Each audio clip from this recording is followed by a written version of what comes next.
सबसे पहले बात करते हैं मुलायम सिंह यादव की, जो 6 दिन से मुसीबत में घिरे हैं। धरती पुत्र के लिए समाजवाद भड़क रहा है और नेताजी को चाहने वालों की चिंता हर रोज बढ़ती जा रही है। इस बार भी जब हेल्थ रिपोर्ट जारी हुई तो अच्छी खबर नहीं आई। रक्षा मंत्री राजनाथ सिंह और यूपी के डिप्टी सीएम ब्रजेश पाठक भी पहुंचे। सभी ने अखिलेश से बात की और मुलायम के बेहतर स्वास्थ्य की कामना की।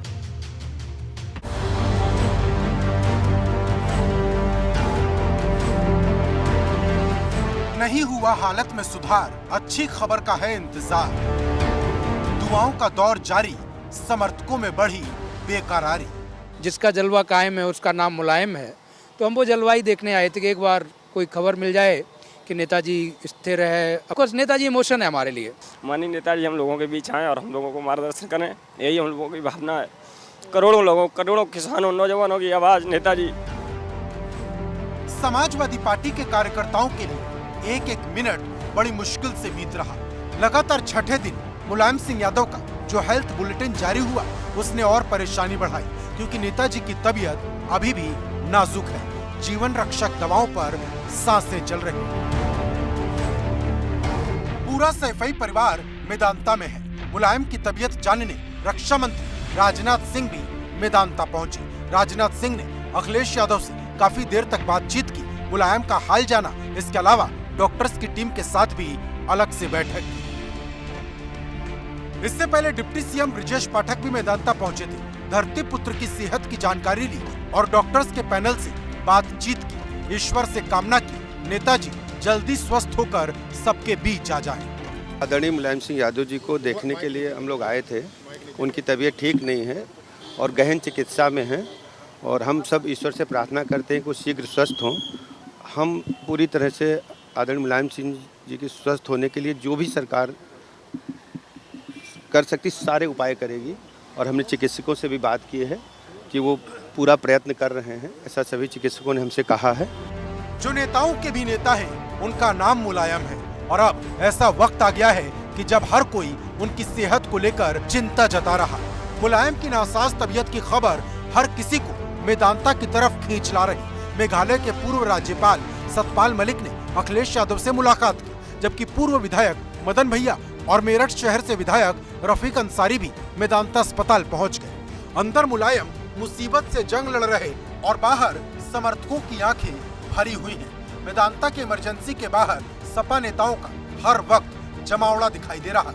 प्रदेश के अलग अलग जिलों से सपा के कार्यकर्ता नेताजी की एक झलक पाने के लिए उमड़ पड़े हैं। नेताजी के साथ पार्टी के कार्यकर्ताओं का दिल का रिश्ता है। लाख रोकने के बावजूद आंखें जवाब दे जा रही। हर किसी की यही मुराद है, नेताजी जल्दी सबके बीच लौट आए। नेताजी के लिए हमारी अकेली आंखें क्या, पूरा देश रो रहा है। नेताजी कोई छोटी हस्ती नहीं है। बिल्कुल उम्मीद पे ही डटे हैं और 22 नवंबर को चूंकि नेताजी का जन्मदिन है, छोटा भाई इसने कहा कि इस बार हम बहुत बड़ा केक काटेंगे वरुण भैया, तो तैयारी करनी है। तो हम जबकि बार हमारे जो टीम के लोग हैं, हमने कोशिश की थी कि नेताजी अब की बार स्वस्थ रहेंगे तो हम लोग पूरे प्रदेश का सबसे बड़ा केक मैनपुरी में काटेंगे और उम्मीद है कि नेताजी स्वस्थ होकर हम लोगों के बीच आएंगे और हम लोगों को आशीर्वाद प्रदान करेंगे। इस बार जुमे की नमाज पर मुलायम सिंह के लिए दुआ मांगी। लखनऊ में मौलाना सूफियान निजामी ने मुलायम सिंह के लिए दुआ की, तो गाजीपुर से भी मुलायम के बेहतर स्वास्थ्य के लिए प्रार्थना हुई। मुलायम लोगों के मन में बसते हैं, फिर चाहे वो कार्यकर्ता हो या मुलायम के साथी। फिरोजाबाद में मुलायम के बचपन के दोस्त बताते हैं मुलायम कैसे दूसरों से अलग है। देखिए, पहली खूबी कार्यकर्ता के प्रति समर्पित थे, बहुत प्यार करते थे। तो ये चीज़ें उनकी बड़ी आज याद लोग करते हैं और ये चीज़ें उनमें बहुत थी। खुशी की बात होती थी तब भी वो किसी के अगर आपके यहाँ एक पत्र चला गया कि मेरे लड़की की शादी है, मेरे लड़का की शादी है, नेताजी कभी भी मुंह नहीं मोड़ते थे, उसके यहाँ जाते थे। जैसे जैसे वक्त बढ़ रहा, मुलायम सिंह यादव को चाहने वालों की चिंता भी बढ़ रही।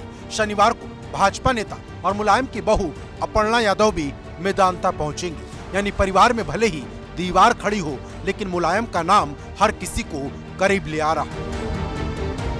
गुरुग्राम से सनुज शर्मा के साथ ब्यूरो रिपोर्ट, एबीपी गंगा।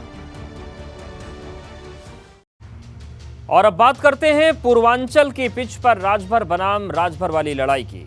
एक तरफ ओपी राजभर भाजपा नेताओं को खुश करने में लगे हैं, तो दूसरी तरफ मंत्री अनिल राजभर ओपी राजभर के लिए नो वैकेंसी वाला बोर्ड लेकर खड़े हैं।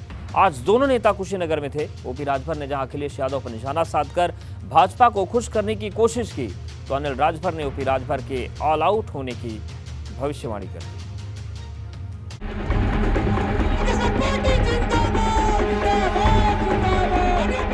राजनीति में ना कोई किसी का दोस्त है ना दुश्मन। चुनाव आता है तो तमाम बाढ़ चलते हैं। भाजपा के लिए राजभर बेकरार, खत्म होने वाला है इंतजार। गठबंधन का युग चल रहा है। अब हम आपसे झूठ है कहें कि हम तोप हैं, पूरा उलाट देंगे, अभी कोई गारंटी नहीं है कि किससे होगा। अखिलेश पर हमले लगातार, राजभर फिर बनेंगे पलटी मार। क्यों सत्ता से बाहर होते हैं तो फिर चट से शुरू कर देते हैं कि पुरानी पेंशन हम बहाल करेंगे। जब सत्ता में रहते हैं तब ये पुरानी पेंशन भूल जाते हैं। इस बात को लेकर जनता को हम सावधान कर रहे हैं। पिछले 6 महीने में ओपी राजभर 360 डिग्री घूम गए हैं। जो नारा पहले अखिलेश के लिए लगाते थे, वही नारा अब अखिलेश के खिलाफ लगा रहे हैं। हम मत हिलबे करी जबले हुरल न जाई, ई बेईमान नेता तब तक न मनियन जब तक इन्हने के थूरल न जाई। अखिलेश पर हमले जारी हैं और भाजपा के साथ जाने की बेचैनी बढ़ती जा रही, क्योंकि सियासी मंचों से राजभर बाकी दलों पर तो हमला बोलते हैं, लेकिन भाजपा नाम का शब्द उनकी जुबान से नहीं निकलता। राजभर की बातें ध्यान से सुनिए। हमारे नेता नहीं चाहते ये लड़ाई सफल हो। वो चाहते हैं, चाहे वो बसपा के नेता हो, चाहे सपा के नेता हो, चाहे कांग्रेस के नेता हो, चाहे किसी दल के नेता हो, वो नहीं चाहते कि ये लड़ाई यदि सफल हो गई तो उनकी राजनीति खत्म हो जाएगी। ये उनको भय सता रहा है। राजभर के निशाने पर इस वक्त सिर्फ और सिर्फ अखिलेश यादव हैं। कोई ऐसी सभा नहीं हो रही जहां राजभर अखिलेश पर हमला ना बोल रहे हों। हमारे पास कम से कम 20 से 25 एमएलए होते, लेकिन धन्य है अखिलेश जी, आप दुनिया को धोखा देने में माहिर हो और ओम प्रकाश राजभर को भी धोखा दे दिया। चलो कोई बात नहीं, हम तो सीखते हैं धोखा खाने के बाद, लेकिन ये जानता हूं कि सत्ता में जब रहते हैं तब याद हम लोग नहीं आते। ओपी राजभर अपने बयानों के चलते जाने जाते हैं। इस बार तो उन्होंने महिलाओं से झाड़ू और बेलन उठाने तक की बात कह दी है। बहुत तमाशा देखा हमने, लेकिन अब बहुत खेल देख लिया। इस जातिवाद जनगणना के सवाल पे तेरा भी नेता अगर तुझे बहकाने जाए, तेरा भी नेता तेरे बीच में जाकर अगर गलत बात बोले तो उस नेता को बैठा के चाय पिला के पानी पिला देना। अगर गलत बोले तो माताओं बहनों झाड़ू और बेलना उठा लेना, उसको वहीं बैठा के समझा देना। ओपी राजभर भाजपा से नजदीकी बढ़ा रहे हैं। कुछ दिन पहले सीएम योगी से मुलाकात की थी और हाल ही में डिप्टी सीएम ब्रिजेश पाठक के साथ मंच साझा करने वाली उनकी तस्वीर दिखाई दी। लेकिन ओपी राजभर के खिलाफ मंत्री अनिल राजभर खड़े हो गए हैं। इस बार तो अनिल राजभर ने ओपी राजभर पर कई आरोप तक लगा दिए।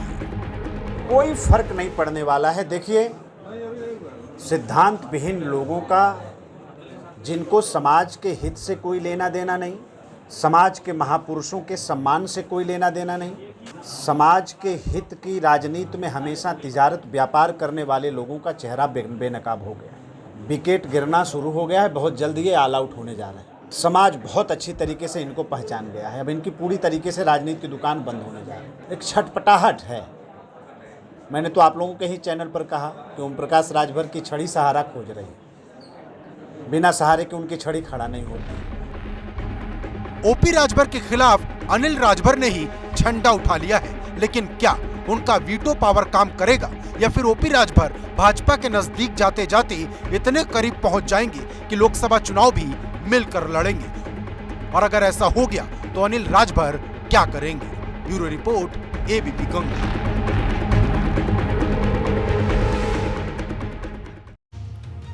और अब बात अलीगढ़ मुस्लिम यूनिवर्सिटी की, जहां पर एक बार फिर विवादों वाला पाकिस्तानी जिन्न निकला है। इस बार मामला 2 छात्रों के बीच का है। हिंदू छात्र का आरोप है कि मुस्लिम छात्र ने उस पर पाकिस्तान जिंदाबाद बोलने का दबाव बनाया। हिंदू छात्र ने और भी कई तरह के आरोप लगाए हैं, जिसके बाद पुलिस ने आरोपी छात्र को हिरासत में ले लिया। हालांकि इस मामले में 2 पहलू हैं और इसका फैसला जांच में तय होगा।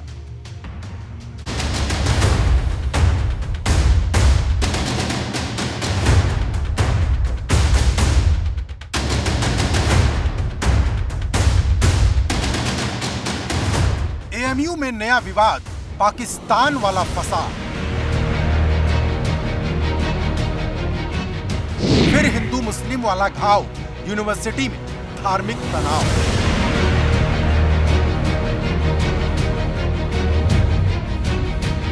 अलीगढ़ मुस्लिम यूनिवर्सिटी फिर एक बार विवादों के बीच खड़ी हो गई है। इस बार फिर इस यूनिवर्सिटी पर पाकिस्तान वाला दाग लगा है। आरोप लगाने वाला छात्र Sahil Kumar MTech first year का स्टूडेंट है और आरोप इतने गंभीर कि देश भर में फिर माहौल गर्म हो गया। साहिल ने यूनिवर्सिटी में ही पढ़ने वाले रहबर दानिश पर गंभीर आरोप लगाया कि दानिश ने उसका मानसिक उत्पीड़न किया, तमंचे के बल पर पाकिस्तान जिंदाबाद के नारे लगवाए, हाथ से कलावा उतरवाकर मारपीट भी की। आरोप ये भी लगाया कि बहन को हिजाब पहनाने की धमकी दी और विरोध करने पर चाकू से हमला किया। वो काफी टाइम से मेरे को धमकी दे रहा कि तेरी बहन को हिजाब पहना दूंगा और यदि तुम्हें सुलेमान हॉल में या कैंपस में रहना है तो तुम्हें पाकिस्तान जिंदाबाद के नारे लगाने होंगे। और वो मेरे हाथ में से कलावा हटवा देता था तो मैं हटा भी देता था क्योंकि मेरे को पढ़ाई करनी है। उसके बाद कुछ दिन पहले ही तो इसने मुझे मारपीट की इसने मेरे साथ और बुरी तरह से जख्मी कर दिया तमंचे के बल पर। आरोप सिर्फ इतने भर नहीं है, आरोप तो ये भी है कि दानिश की इस करतूत की शिकायत जब प्रॉक्टर कार्यालय में की गई तो शिकायत ही बदल दी गई। हालांकि प्रॉक्टर ने इन आरोपों को खारिज कर दिया। तहरीर में मैंने प्रॉक्टर वगैरह के लिए एप्लीकेशन लिखी, पुलिस वाले मेरे साथ गए थे तो उन्होंने बोला कि जो एक्चुअल वाकया हुआ वो लिखो, जो हिजाब वाला मसला या पाकिस्तान जिंदाबाद वाला मसला वो मत लिखो। तो मैंने वही लिखा जो उन्होंने बोला। जी सर, मेरे को डर है क्योंकि इसके साथ वाले हैं, क्योंकि वो कुछ भी कर सकते हैं मेरे साथ, तो मेरे को डर है। बिल्कुल सर, बिल्कुल ये सरासर झूठ है। हमारे यहाँ उसकी तहरीर अभी भी मौजूद है, क्योंकि उसकी तहरीर जैसे आई थी हमारे यहाँ वैसे सिर्फ हमारे यहाँ उसको ये इंश्योर किया जाता है कि ये स्टूडेंट है, बोनाफाइड स्टूडेंट है कि नहीं है। इसके लिए उसके आइडेंटिटी कार्ड या कोई वैलिड प्रूफ लिया जाता है। वो उसमें कहीं कोई अगर वो दिखाए कि कोई कटिंग है, ये बिल्कुल गलत सरासर आरोप है और इस आरोप को हम जो है इसका खंडन करते हैं। साहिल कुमार बुलंदशहर का रहने वाला है और यूनिवर्सिटी के सुलेमान हॉल में इस पूरी घटना की बात कही जा रही। इस मामले को लेकर हिंदूवादी छात्र नेताओं ने हल्ला बोलना शुरू कर दिया है। हिंदू छात्र के द्वारा अभी संबंधित थाना सिविल लाइन पुलिस को शिकायत की गई है। हम लोगों ने संबंधित पुलिस अधिकारियों से वार्ता की है कि जल्द ऐसे जो व्यक्ति कैंपस के अंदर कट्टरपंथी बनकर हिंदू छात्र और छात्राओं को टारगेट करके कैंपस में जहर घोलने का काम कर रहा है, इस व्यक्ति पर कार्रवाई निश्चित रूप से होनी चाहिए। लेकिन ये सिर्फ एक पक्ष की बात है। इस मामले में दूसरा पक्ष भी है। जिस छात्र पर पाकिस्तान जिंदाबाद का नारा लगवाने का आरोप लगा, उसने भी क्रॉस एफआईआर दर्ज कराई। दानिश का आरोप है कि साहिल ने रूम में से पर्स और पैसे चोरी किए और इल्जाम से बचने के लिए ऐसे आरोप लगा रहा। जी 3 तारीख की बात है। ये मेरा कमरा है इधर सामने 23 नंबर। मैं अपने कमरे में तकरीबन 8 सवा 8 की बात थी, मैं सोया हुआ था तो साहिल कुमार नाम का लड़का, उस वक्त तो कमरे में अंधेरा था, वो मेरे रूम में घुसा और फ़ोन और मेरे पैसे चोरी करके भागने लगा। जब मेरी नींद खुली उस बीच तो उसने मुझे रॉड से हमला कर दिया मेरे ऊपर। मेरे पीठ पे गहरी चोट के निशान आए हैं। और जब मैंने उसे पहचान लिया, जब वो कमरे के बाहर निकला, बाहर रोशनी थी और मैंने पहचान लिया, तो उसने मुझे जान से मारने की धमकी दी और कहा कि मैं तुझे छोड़ूंगा नहीं जिंदा। मामला 2 छात्रों का होता तो विवाद इतना ना बढ़ता। मामला तो पाकिस्तान जिंदाबाद के नारे का है, जिसने विवाद बढ़ा दिया है। बताया जा रहा कि रहबर दानिश पहले भी एक छात्रा को सोशल मीडिया के जरिए हिजाब पहनाने की धमकी दे चुका है, लेकिन इस बार उसे पुलिस ने हिरासत में ले लिया। इसमें दोनों के बीच 3 तारीख को आपसी किसी मामले में लड़ाई झगड़ा होना और मारपीट होना प्रकाश में आया, जिसके चलते हुए साहिल को चोट पहुंची और जिसके संबंध में उसके द्वारा मुकदमा दर्ज कराया गया था। इसकी विवेचनात्मक कार्रवाई के चलते हुए इसमें रहबर दानिश को निरोधात्मक कार्रवाई करने के लिए हिरासत में लिया गया है तथा दोनों व्यक्तियों को 41A के नोटिस निर्गत किए गए हैं। अभी तक की विवेचनात्मक कार्रवाई में अन्य लगाए गए आरोप की कोई पुष्टि नहीं हो पाई है। विवाद का सिरा पाकिस्तान से जुड़ा तो यूपी की राजनीति उफान मारने लगी। मंत्री जयवीर सिंह ने मामले को राष्ट्र विरोधी ताकतों से जोड़ा और कड़ी कार्रवाई की बात कही। राष्ट्र विरोधी जो ताकतें हैं लगातार बीच बीच में सिर उठाती रहती हैं। हम समझते हैं कि राष्ट्र विरोधी ताकतों को किसी भी कीमत पर बर्दाश्त हमारी सरकार नहीं करेगी। ऐसी घटनाओं की कठोर निंदा होनी चाहिए। राष्ट्र विरोधी ताकतें जिस तरीके से पाकिस्तान जिंदाबाद, इस तरह की जो हरकतें अगर हुई हैं, जिस तरह की घटना सामने आई है, वो निंदनीय है। कठोर तरीके से हम निंदा करते हैं। पूरी जांच की हम लोग अपेक्षा रखते हैं। जांच होगी और निश्चित रूप से उसमें कार्रवाई भी होगी और इस तरह की घटनाएं किसी भी कीमत पर बर्दाश्त नहीं की जाएंगी। ऐसा पहली बार नहीं हुआ जब अलीगढ़ मुस्लिम यूनिवर्सिटी विवादों के बीच खड़ी हुई। वक्त वक्त पर यह विश्वविद्यालय विवादों के चलते सुर्खियों में आता है और जब जब पाकिस्तान से इसका नाता जोड़ता है, विवाद गहरे होते जाते हैं। Bureau report, ABP Ganga. बात करते हैं मौसम के उस आतंक की जिसने पूरे पूर्वांचल को परेशान कर दिया है। लगातार 2 दिन तक हुई बारिश की वजह से लोगों की जिंदगी कैद हो गई। घर से लेकर खेत तक सब कुछ पानी में डूब चुके हैं और इस बारिश ने जिंदगी पर ऐसी मार की है जिससे जख्म कई दिनों तक ताजा रहे।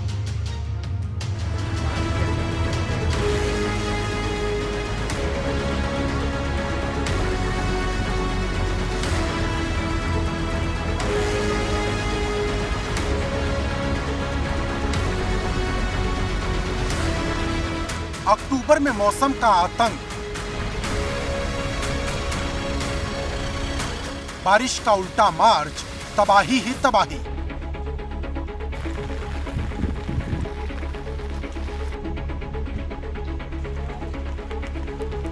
खेत डूबे हैं, खलिहान डूबे हैं और डूब गया है घर बार। जिंदगी पानी में फंसी है। ये श्रावस्ती का वो दर्द है जिसे कैमरे की नजर से समझना आसान नहीं। अपने घरों में किस तरह फंसे हैं, छतों पर लोग पलायन कर रहे हैं, बैठे हुए हैं। इधर एक तस्वीर दिखाना चाहेंगे आपको कि पूरे गांव राप्ती की आगोश में है। पानी चारों तरफ भरा हुआ है। मंदिर हो या घर हो, पूरी तरीके से डूबा हुआ है। जिस गली में नज़र की जाएगी वो गली पूरा राप्ती का रूप लिए हुआ है। ये तस्वीरें देखिए, पूरा घर डूब चुका है। ये पूरा घर डूब चुका है। लोग मदद के लिए खड़े हैं, छतों पर अपने मदद की गुहार लगा रहे हैं। लगातार 50 घंटे की मूसलाधार बारिश ने हाहाकार मचा दिया है। श्रावस्ती जिले के 50 से ज्यादा गांवों में राप्ती का पानी घुस चुका है। सड़क गायब है, खेत गायब है। दूर दूर तक सिर्फ और सिर्फ पानी की कहानी है। 1 लाख से भी ज्यादा की आबादी मौसम के आतंक से परेशान है।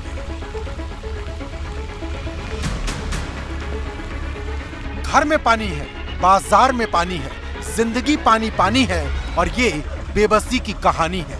तेज बारिश में मिट्टी तो मिट्टी, ईंट के बने मकान भी जमींदोज हो गए। पानी के झोंकों ने अक्टूबर में दिसंबर वाली ठंड पैदा कर दी है।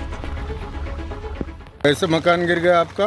24 घंटे बारिश हो, फिर कच्चा मकान है, सब पूरा पानी भर गया, गिर गया। इसके लेकर पानी को देखो और प्रधान हमका आवास नहीं देते, कहते हैं 20,000 की हो तब दिया आवास। श्रावस्ती में जिंदगी को पानी ने कैद कर लिया है।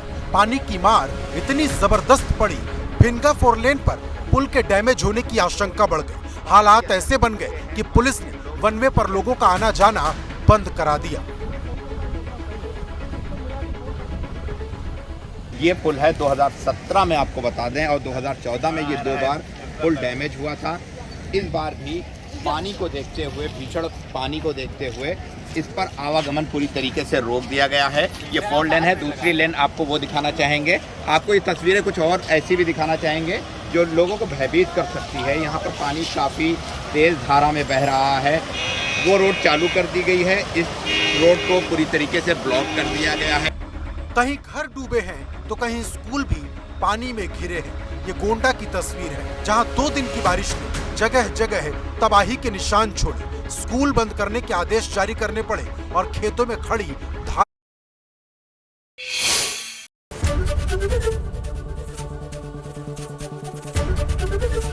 एबीपी गंगा, खबर आपकी, जुबान आपकी।